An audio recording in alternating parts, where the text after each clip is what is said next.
എന്നല്ല ആരാ മനസ്സിലായില്ല? കാർത്തുമ്പി. ആരും കാർത്തുപ്പിയൊന്നുമില്ല. എന്റെ പേരാ ഞാൻ പറഞ്ഞത്, കാർത്തുപ്പി.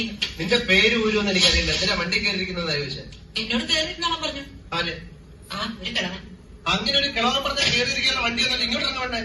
പിന്നെന്തിനാ കാശ് എണ്ണി വാങ്ങിച്ചത്? ആര്? ഒരമ്മാവൻ. ഏതമ്മാവൻ? എനിക്കൊന്നും അറിഞ്ഞൂടാ. പോയി ചോദിക്കും, അയാളുടെ ഷാപ്പിലുണ്ട്. വരുന്നു, അങ്ങോട്ട് ചോദിച്ചോളൂ.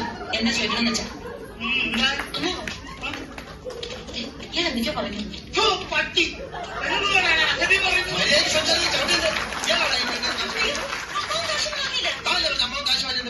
ഇതെന്റെ അമ്മാവനാ. അമ്മാവൻ കാശ് വാങ്ങിന്ന് പറഞ്ഞത് ശരിയാ. പക്ഷേ അമ്മാവൻ കാശ് വാങ്ങിന്നല്ല ഞാൻ പറഞ്ഞത്. എന്റെ അമ്മാവൻ കാശ് വാങ്ങിന്നല്ല ഞാൻ പറഞ്ഞത്. ചിന്നങ്ങാരെ പറഞ്ഞാലുണ്ടല്ലോ. ഞാൻ പറഞ്ഞത് നേര് തന്നെയാണ്. ഇത് എന്റെ അമ്മാവനാ. പണം വാങ്ങിയത് വേറൊരു അമ്മാവനാണ്. അയാൾ അയാളുടെ വണ്ടിയെന്ന് പറഞ്ഞിട്ടാണ് ഞാൻ കയറിയിരുന്നത്. അതൊക്കെ പോട്ടെ, ഇതൊക്കെ ചോദിക്കാൻ താനാരാ? ആരാണെന്ന് എനിക്കറിയാമെങ്കിൽ ഞാൻ എന്നോട് ചോദിക്കും താനാരാണ്. എനിക്ക് ഞാൻ പറഞ്ഞുതരാം ഞാനാരാണെന്ന് എനിക്കറിയാമെന്ന് താൻ എന്നോട് ചോദിക്കും. അപ്പൊ തനിക്ക് ഞാൻ പറഞ്ഞുതരാം താനാരാണ്.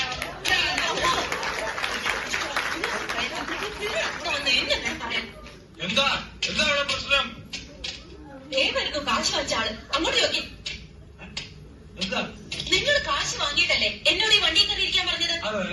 എന്നിട്ട് ഈ മരം കൊണ്ട് എന്നോട് ചാടിക്കയറുന്ന എന്തിനാ? സംസാരിക്കണം. തനിക്ക് മാത്രം വഴി കാണുന്ന പെണ്ണുങ്ങളോട് വായി തോന്നി വിളിച്ചു പറയാല്ലേ? നിങ്ങൾ വെറുതെ വഴക്കുണ്ടാക്കില്ല. ബസ് സമരം കാരണം ഇവർ വഴിയിൽ കുടുങ്ങിപ്പോയി. അപ്പൊ വണ്ടി വെറുതെ പോവല്ലേ, ചേതമില്ലാത്ത ഉപകാരമില്ലാത്ത ഞാൻ പറഞ്ഞു കയറി നിങ്ങളുടെ കാശ് പെട്ടി വണ്ടി എന്താണെന്ന് വെച്ചാൽ ഈ വണ്ടി പോകത്തില്ല. എനിക്കൊന്നും വേണ്ട. വാങ്ങിച്ചവരുടെ കയ്യിൽ തന്നെ തിരിച്ചു കൊടുത്താൽ മതി. ഈ വണ്ടി തന്നെ പോകും. നിങ്ങൾ കാശ് വാങ്ങിയില്ലായിരുന്നെങ്കിൽ അവരെങ്കിലും ഞങ്ങളെ കൊണ്ടുവിട്ടേനെ.